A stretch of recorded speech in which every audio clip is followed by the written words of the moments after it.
Hello everyone, welcome back to the channel. In this video, I'm going to walk you through an easy guide on how to link Calendly to Payhip Coaching. So if you are using Payhip to sell coaching section and you want to connect it with Calendly, this lets you streamline booking directly after a customer purchases a section. And here's a clear guide on how you can simply do that. So the first thing to do is to sign up with your Calendly first. So log into your Calendly or create an account if you haven't already. Then create an event type like a one-on-one section or one-on-one coaching with your available time slot. Then after that, you have to copy your booking link. So once your event is set up in Calendly, find it in the dashboard, then click share and copy the booking link. Then go to Payhip dashboard. So you have to log into your Payhip account using your account credential, then select your product. Then click edit on your coaching product, then add your booking link to product.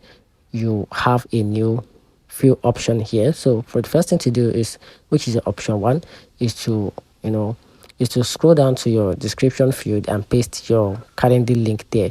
Then let buyer knows once you complete the booking, please use this link to schedule your one-on-one section. Then the next option is to use the custom thank you page.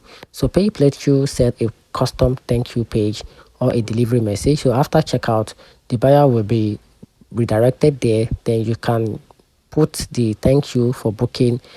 Please select the time here, then with your calendar link, then save your product. Then for that, click save and you will set all, and that's it. Find a video helpful. If you did, turn on the notification button and subscribe for more. Thanks.